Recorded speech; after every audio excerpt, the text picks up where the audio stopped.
Welcome to RCAM. I'm your host, Ryan, and thank you for tuning in today. I cannot help go the first 3 minutes completely muted. That's just my thing. um, so, we got a lot to talk about today. So, today we are going to be talking about the American Society of Magical Negroes. And we're going to be talking about how that movie, big shocker, it bombed in the box office. It did not do well. We are also going to be talking about Candace Owens' recent interview with a rabbi and how his definition of anti-Semitic is unique compared to all other definitions because it is an ever-changing definition. So it adapts to whatever is convenient to them at the time. So we're going to be talking about that. And then we're also going to conclude with talking about Google's Gemini. I don't know if you guys remember, but not in the not so distant past, Google's Gemini was recently caught up in some controversy when they were generating images of historical figures, although almost every image they generated was their AI edited out all white people and replaced them with people of color. So we're going to be talking about that. Also, just real quick before we get into anything, I do want to just bring a little Twitter drama to your attention. Actually, not necessarily drama, but a trolling opportunity that it's actually turning into something cool. So I'm sure many of you have watched Pearl Davis's interview with Michael Knowles. And one thing that stood out to me during that interview was Pearl constantly was bragging about interviewing 1,000 women. And and that was like her go-to, whenever Knowles challenged her. I interviewed 1,000 women. I have it on good authority that all women are terrible and awful. And that was basically her defense. What kind of women was she picking? I don't know. Did she have some selection bias? Probably. So I just don't trust that she was carefully curating the women that she was going to interview to get a diverse pool of women. I in jest sent out a tweet stating that I feel like interviewing happily married men to prove that we exist. And then when someone asks me about it, I'll just say, "How dare you? I am an authority on happily married men, and you can't question me. You're wrong, flat out. I've interviewed 1,000 men now, and they're all happily married." So I was joking initially, and that actually ended up turning out into something now I'm legitimately going to do. So that is fun. That's a fun development. So I am going to do that because I do think it's important that we are just not bombarded with people telling us that marriage, there's no hope for men in marriage, that it's just over. You might as well give up. You might as well throw in the towel. You might as well accept that all women are broken and damaged and you're never going to find a good woman. And I just think that's a really discouraging message, especially because I personally know dozens of men that are happily married. I'm not exaggerating. I know dozens of men personally that are happily married. I know them. I know what marriage can be. I know it's a beautiful thing. And I know it also because I experience it every single day. I have a beautiful marriage. A beautiful marriage. My marriage is pretty good. Not to brag, but it's great. 10 out of 10 recommend. My experience has been great. Now, it's not lost to me that not everybody has had a great experience, but I have had a great experience. I see Uncle Pudge is in the chat. Hey, man, what's going on? but my marriage has been great, and I wouldn't trade it for the world. And I know I'm not alone in that. I know that there are many men that have positive experiences with their marriage. And if we listened only to the red pill, we would not get that idea. We would be convinced that every woman is going to cheat on us, is seeking to divorce us, is just outright awful. We get the picture of all women being on OnlyFans, and that's just not the reality. There are good women out there, godly women, women that are marriage material, and there are men who marry them and stay married to them happily the rest of their lives. And I think having an opportunity to interview 1,000 men to hear their stories will be a source of hope and positivity. And I think that's a good thing, because we're getting hopelessness fed to us left and right on marriage. And it might be leaving people feeling jaded and like this, there's no hope for them, and that they might as well give up and let the feminists win. But I'm not a loser. I'm a victor, and I have a victor mentality and not a defeatist mentality. And I think that when God establishes something as good and something as eternal and something that reflects his kingdom, we should not abandon it. Contrary to what you may think about Pearl, she's not God. And I trust God, and I trust what he has established from the beginning, and I trust what will endure until the very end. And I believe in that institution. And I am excited to talk to men about it and share their stories and hear from them and ask them questions and just show people too how to have a good marriage. I think that'll be fun. So I'm looking forward to this adventure. Uncle Pudge writes, marriage is work. You got to man up and step up to the plate. Wouldn't change my life for anything. Yeah, absolutely. I wouldn't either. I wouldn't either. Sean Esposito writes, Pearl has been dealing with some stuff. It seems like she's fell into believing her grift. Yeah, I think so too. So I think the word grifter is overused, but I actually do think that she is a grifter. I really do. I think she's cultivated this audience, says exactly what they want to hear. When she's challenged with tough realities, she stops communicating with those people, shuts them down, or ignores them, and keeps spewing her nonsense. In other words, she got into the rhythm of grifting and started to believe it by saying it so much for the clicks, and now she's committed and believes it. Yes. Yes, true. 100% true. All right. So with that housekeeping out of the way, let's get into this first story. So, all right. So this this is a trailer from the movie The American Society of Magical Negroes. I believe this is out now, and spoiler alert, it's not doing so great. So you watch the trailer and you tell me why you think it's not doing great. I want to know from you guys. No? I know you can feel their discomfort, Aaron. Watching you walk through a room full of white people was the most painful thing I've ever seen. Excuse me. Sorry. I don't want to take you to a job interview. There's a recruiting class starting right now, and we got to get you in it. Welcome to the American Society of Magical Negroes. I don't really understand. It's easier said. What's the most dangerous animal on the planet? Shark. White people, when they feel uncomfortable. White people feeling uncomfortable precedes a lot of bad stuff for us. That's why we fight white discomfort every day.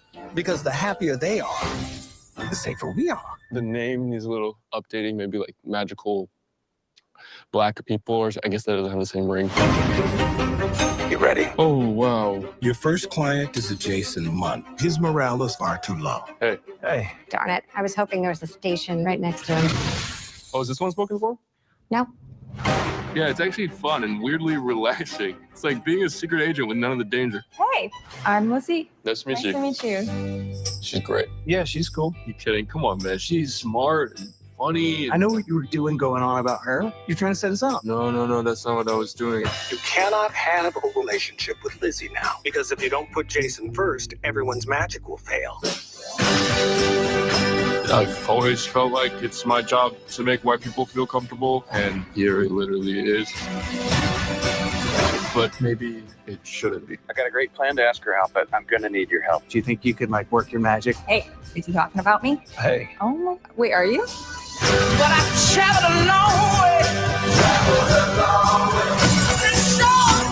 Someone defied the society. Who was it? You didn't let her go like I told you. If you interfere with her or your client, you could have your memory erased. You won't even remember she existed. Even though we might never see each other again, I need you to know that what we had was real. I'm curious to see how you gonna make it out of all this.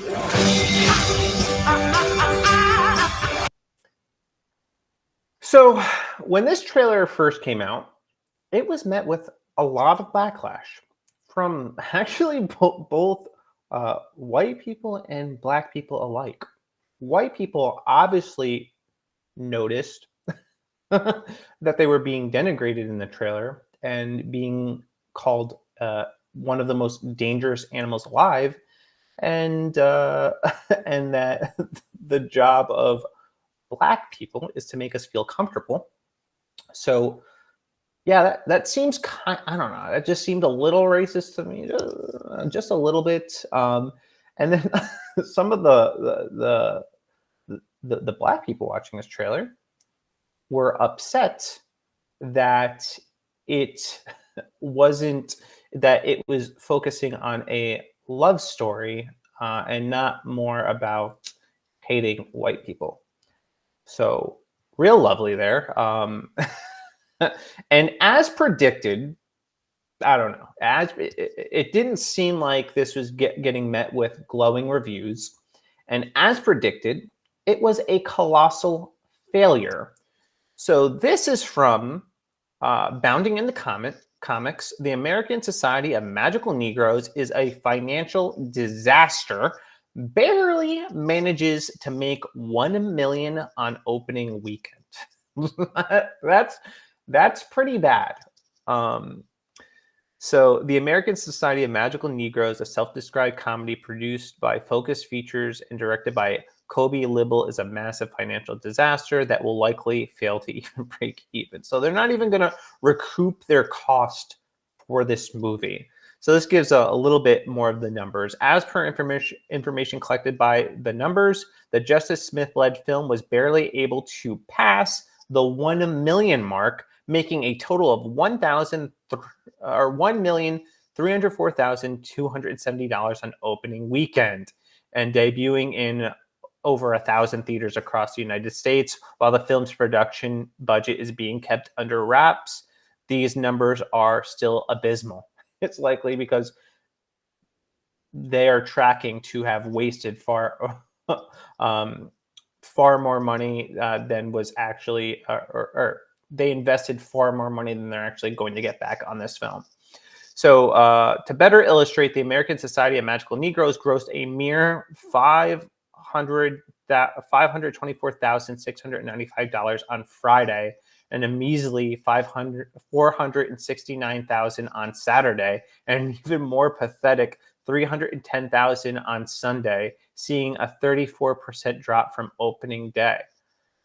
Man, like I'm shocked, guy. I am shocked that people were not lining up to see this, especially white people. I mean, who wouldn't want to see white people being called dangerous animals and being denigrated throughout an entire film? Who wouldn't want to see that? Yeah, so I guess, it's supposed to be a satire, and it really missed the mark. And part of me asked myself this question, like, when will these people learn that this stuff, like, we're tired of the racism. We're just tired of it. I think all people are tired of it too, to be frank. Maybe a few radical, leftists like this, but the majority of people are not with it. They're not on board. They're not on board with bigotry. We've had enough. and hopefully this financial disaster might wake some people up. But if I had my guess, no, it probably will not, because they don't learn.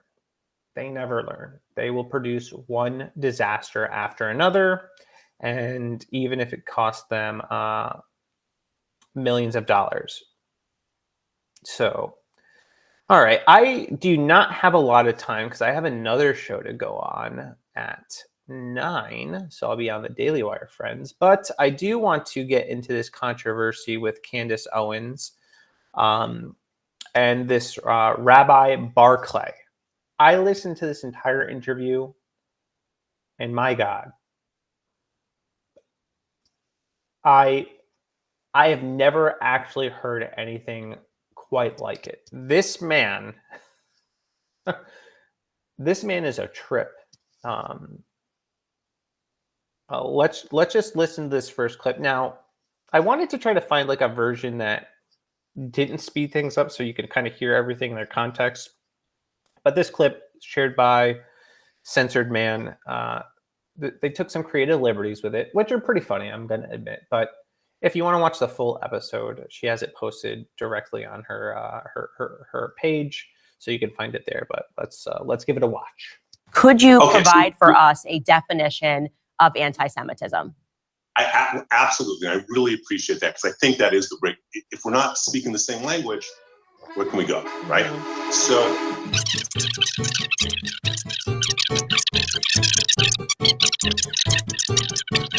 going through a long history. Sorry, did you say 1140 this happened? 1144 in Norwich, England. Okay.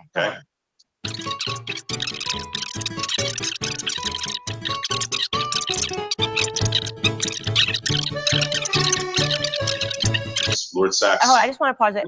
You said it's a hate that mutates. Correct. So your belief then is that the definition of anti-Semitism can necessarily change. Is that correct? It's not just my belief. It is the commonly accepted understanding in both the Jewish and academic worlds. Okay. This isn't, okay?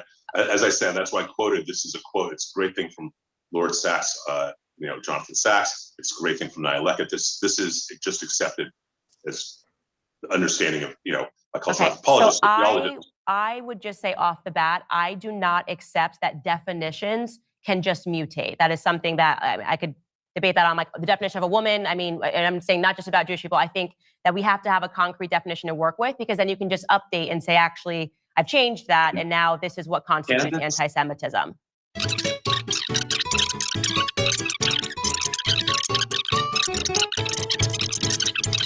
So, and I'm gonna just push back just gently here. For me personally, if I thought that racism could just be an ever-shifting definition based on the experience of Black people, it would be a remarkable power, and I would be able to create something like BLM, which could say that everything was racist. So I am not going to be able to agree that definition should be able to transform according to what's happening during the day. But here's what I will say. If you could, just because I think it's really important for us to get to going through this article, because then you might be able to explain why you view it as anti-Semitism. If you could just give us what you are saying the current definition of anti-Semitism is today, that would be very helpful. The current definition of anti-Semitism today has to do with what the feelings are. It has to do with anti-Zionism, number one. That is a definition. Anti-Zionism, anti-Israel is anti-Semitism.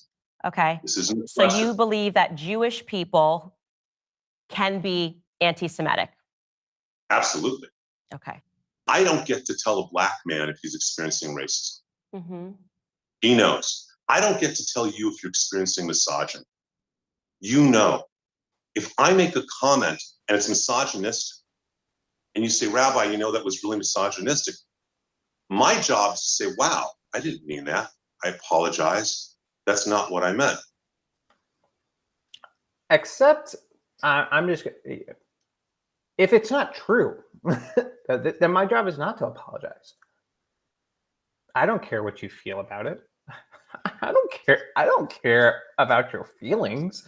If they're not rooted in reality. If I didn't do anything that's racist or anti-Semitic, I would not apologize at all. Not for a second. So that's disconcerting, especially too since their definitions change. So if you have a definition that can only be told to you by the person that's experiencing it, then it's not a definition. It's arbitrary. It's moral relativism. And I don't think that's particularly helpful. And I think that it can be weaponized like this guy is doing to Candace Owens. So let's continue. And you do not get the right to say what is anti-Semitic or Jew hatred. I'm not trying to. I don't think I said anything about me having the right. I just said to you, would you then view, because I did host somebody who is Jewish, Dave Smith, on my show. I'm sure you're familiar with him. He's a comedian. He's a libertarian. He is not pro-Zionist. So I'm just asking you for clarity, because you're saying that you can't dismiss a Jewish person, but aren't you thereby dismissing Jewish people who say that I don't support Israel as a state? I'm just trying to have you answer that question. And the answer is, I will ask you back the same question. Mm-hmm. Are there blacks who do not support blacks? Are there pick the cause or the minority who do not support or actually even better? You and I both sit on the conservative side politically. We share that, right? And we face the same way when it comes to that. And we both, I think, are disappointed in those who Republicans name over, correct? Yes. Okay. Does that mean they're not Republicans? Well, I wouldn't describe a race as a political ideology, like a political party. That's very different. So to say that you can't be a race, like you're not black if you don't support this, is different than, like, you're basically saying that a Jewish person can be anti-Semitic. So that would be like saying a black person can in fact be racist towards, or they're not black. Look, I'm not going to comment on black community. Mm-hmm. I will say there are plenty of self-hating Jews. Okay, so you do believe, that's all I was trying to get you to say, is that Jewish people who don't support Israel, you are saying they are anti-Semitic. I just want to understand that. I'm saying it very clearly, they are self-hating Jews. Could you... Okay. Which is, according to him, anti-Semitism. So, yeah. This definition is crazy town. It's insane. And for the discerning person, it could be very easily weaponized against people you don't like. So if they say something that maybe rubs you the wrong way, you can slap them with the anti-Semitism, because it is a hatred that mutates, and you can make it into anything that you want it to be, even if it's not there. And you can't question them, you can't push back, because only they are allowed to tell you. What power to be able to do that? To be able to make, to warp the definition to whatever is convenient for you at the time. And this actually comes in response to Candace Owens under sustained attacks by a rabbi named Rabbi Shmuley. And I talked about him a couple episodes ago. I think that was the one episode I took down, though, because I had audio issues. I think it was. Well, I did talk about him. And we'll do a little bit of a recap here in this video. So for those of you who are unfamiliar, she's been in a back and forth with this Rabbi Shmuley on Twitter, and she called him filth. Why did she call him filth? Well, they would have you believe it's because he's a Jew, but that's not why. She called him filth because he helps his daughter sell sex toys and promotes them. But they made that because they could change the definitions. They evolved into being anti-Semitic. So it is anti-Semitic to be repulsed by rabbis promoting and selling their daughters' sex toys. and then calling them kosher. So let's play a quick clip of them talking about this, because I think it's wild. Everything I'm saying about him, like, if this is holy, like, you know, selling butt plugs with your daughter, I don't know. Okay, Maybe wait. you're right. I think it's gross. All right, I think so- it's disgusting. And I do not, it's not the definition of holy in the Christian faith, is what I would say. It's weird to me. Well, okay. It's very, and this could be a difference in our religions. But by the way, your religion does not trump my religion. So I think that you should respect the fact when I say something is unholy, I am referring to my religion. His relationship between him and his daughter is very creepy to me. The sex podcast is very creepy to me. The idea of sitting down and talking to your father about, you know, topics of sex in any regard is creepy to me. Him promoting butt plugs that are sold by his daughter is creepy to me. I have a right to say that I find this to be utterly unholy, and that any faith leader, at least in the Christian community, would agree that all of this is giving us very weird vibes between the father and daughter relationship. I can say that all I want. And I do think that part of it, and this is where we get to the topic of where people perceive this and they say, is this a form of Jew supremacy? To say, suspend your Christianity because my Judaism matters more, is the feeling that I get when you say, you don't get to say it's an unholy rabbi. I actually think that we do get to say it.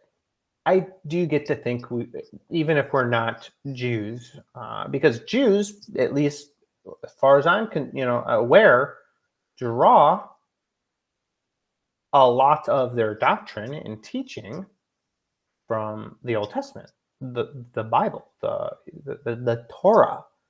And I feel pretty confident that would fall under God's definition of sexual immorality, partially because it's also like a little incestuous, and I don't think God would condone that remotely, especially if you're somebody that's calling yourself a rabbi, somebody that's supposed to be a teacher of the Torah, a teacher of the law, and you are teaching people and encouraging people to buy this filth.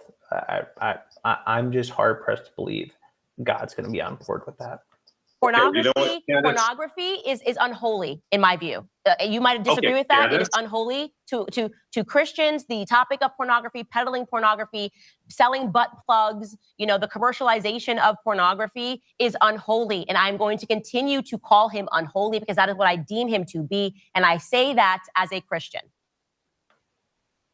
And she's absolutely right. It is unholy. 100 without question, it's unholy. And I'm just going to show you real quick a video of this guy actually shamelessly holding this up, so I'm not making this up. She's not making this up. This is actually what he's doing. Arch anti-Semite Candace Owens, who's having a complete mental and psychological breakdown, a nervous breakdown in public, which is being manifest with some of the worst anti-Semitism we've seen in years here in the United States, saw this box and she called it filth. One word, filth. Now, it's made in Israel. She's right.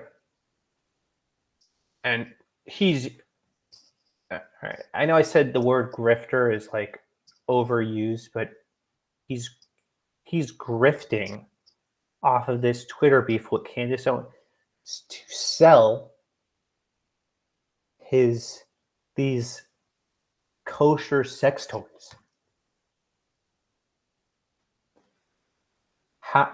How do you call yourself a rabbi and do that?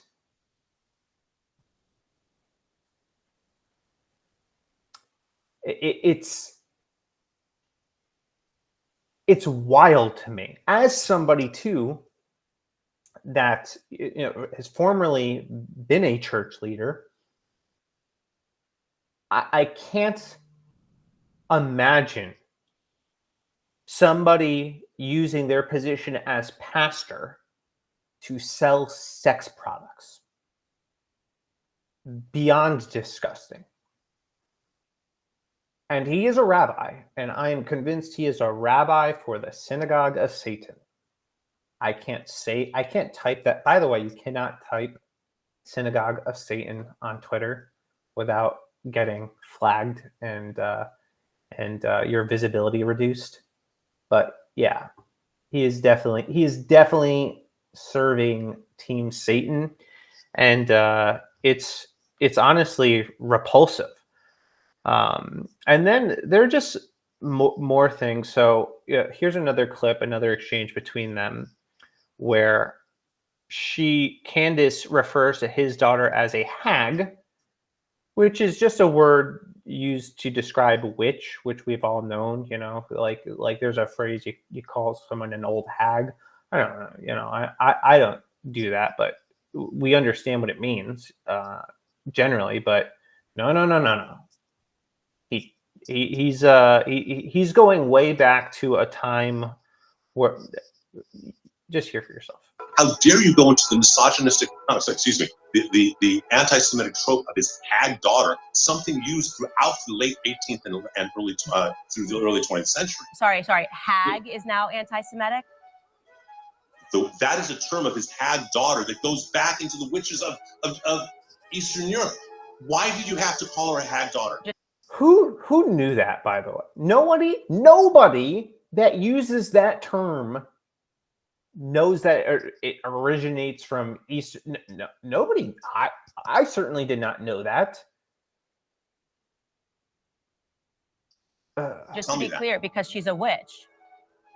I think she's a witch. That's not because she's Jewish. I would call someone a hag of any color. I think she's a witch. What they have done over the last 2 years. I believe his daughter is a hag. I said that because that's what I believe. You may disagree with me on that, but to say that that's anti-Semitic is ridiculous. I would call any person a hag. Candace, please be in it. Please accept this label that I'm trying to slap on you. And I gotta hand it to Candace. She does not back down. And this is one of the things that I respect most about her. She is principled. She stands up for what she believes in. And she is unwilling to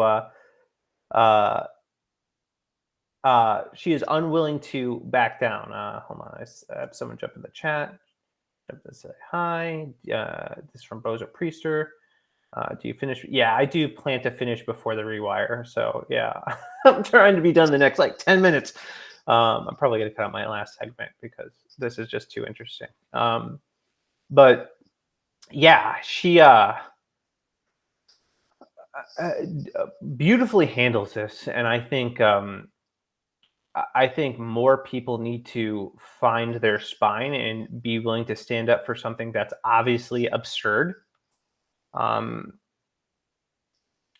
There's more things I want to cover, but I don't know if I'm gonna have time.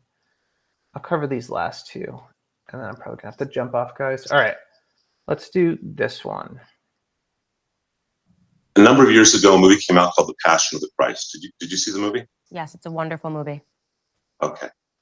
And I saw the movie as well. I saw it the opening day and saw it twice, and I arranged for a screening of priest students, minister students, rabbinic students, rabbis, ministers, and priests. Loyola Marymount when I was a professor. Okay. And I realized something in watching that movie.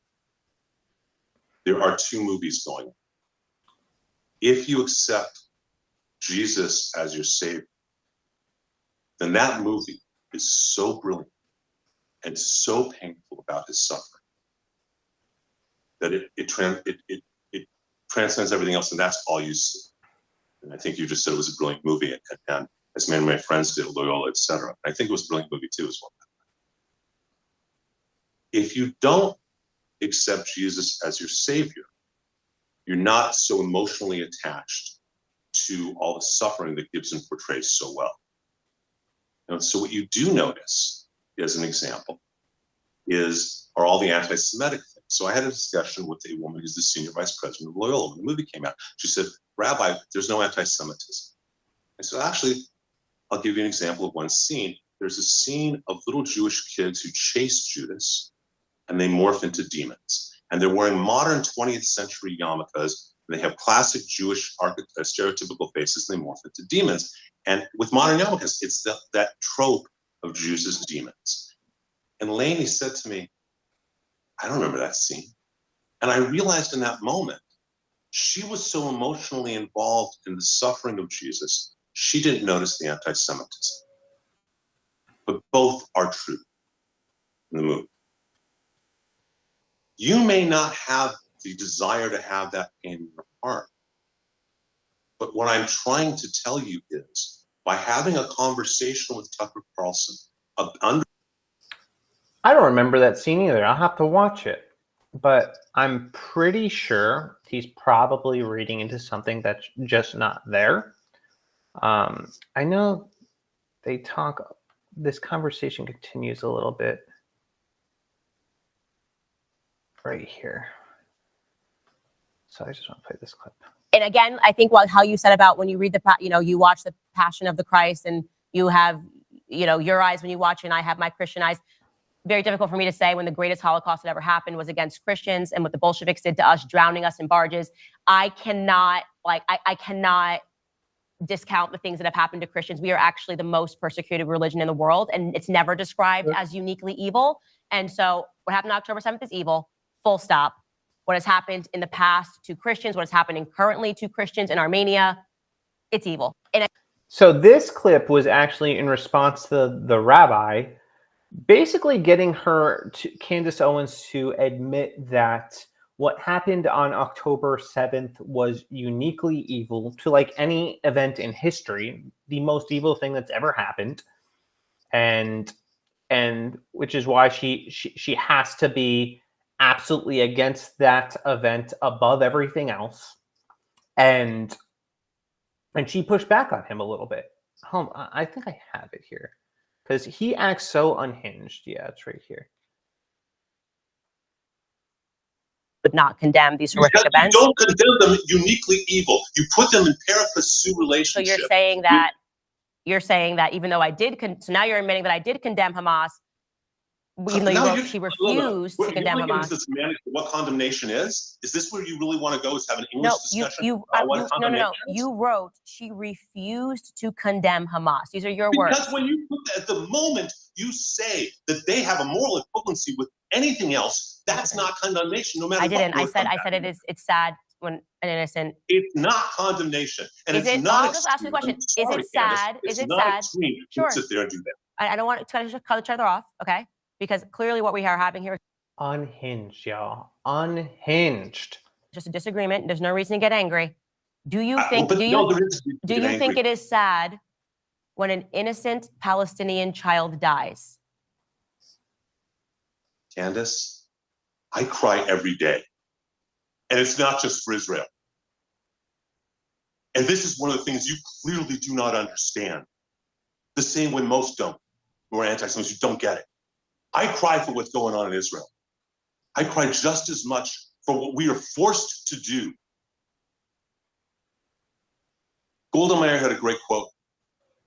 She said that one day we may be able to forgive them for killing Israeli children. We will never be able to forgive them for making us kill their children. So what about my statement of saying that I also cry for Palestinian children is wrong to you if you also admit it is sad when Palestinian children die? It's painful, but it is not in any way, shape, or form morally equivalent to October 7th. That is the anti-Semitic bigotry. But I didn't. So it is anti-Semitic to be grieved about what's happening to Palestinian children, or to be grieved, to be grieved over what's happening to Palestinian children, because he doesn't think that it is morally equivalent to what happened on October 7th. That's crazy town. And it's not anti-Semitic to be grieved by both situations, because they're both horrible. Absolutely horrible. And it's an evil thing that happened. Make no mistake, uniquely evil. There are lots of evil things that have happened through human history. It's not anti-Semitic to recognize or feel more passionately about certain things that may not be directly related to your religion or your faith. Like, I know that Christians were lit on fire to light the way for Emperor Nero. And thrown into coliseums and gored by bulls, I think that's pretty horrific. There's lots of horrific and honestly uniquely evil things that happen in history, but they're all evil. And if me thinking one is more horrific than the other thing doesn't make me an anti-Semite.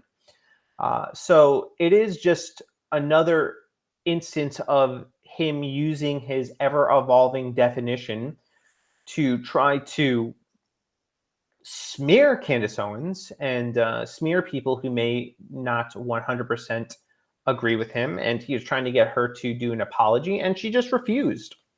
And I'm glad she did. She's responding to lies and libel that he made up about her, which, by the way, the publication that published his articles, I believe, retracted them. So good on them, because obviously what he said was libelous and he got away with it and then got called out on it and now has been made a fool of. But I do think we need to just push back a little bit, guys. And just so that we're clear here, I'm not anti-Jew, anti-Semitic. I'm not any of that. I don't, that's not me. But I'd probably be slapped with that label because I disagree with a lot of the things that are going on. And but I do think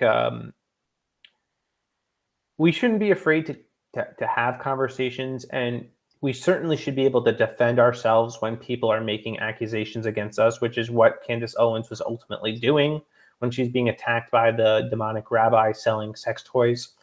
And that brought her into the public eye, and because of this smear campaign, and all she's doing is defending herself. And I don't think there's anything wrong with that. There's nothing anti-Semitic about it. And when people make up lies about us, our responsibility is to tell the truth.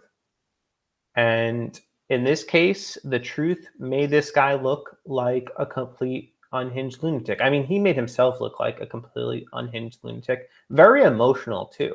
Like, I noticed that he was emotionally manipulative. And I think that's a problem. And I don't think that helps anybody. And I think that ultimately dug his own grave, because Candace Owens comes out looking sane and rational and reasonable, and he came out looking like an unhinged psychopath. And I think it's ultimately hurt him and rendered further the term anti-Semitism to be meaningless. Because if it doesn't have a solid definition, if it's an ever-changing, evolving definition, then it doesn't mean anything. It's the new everything's racist. If you drink coffee, racist. If you own dogs, racist. It's the same thing. So anything that you can do is racist. And I think people are fed up with it, really, and thankfully, we have BLM as like a cautionary tale for us, because we're able to see, oh yeah, we see the same play being made here, and we're not naive to it. We've seen this happen before, and we're not playing that game. All right. So I wanted to do one more story, but I just don't have the time. I'll be on Daily Wire Friends in about 10 minutes. So I will talk to y'all there. And I hope you guys have a blessed night. Deuces.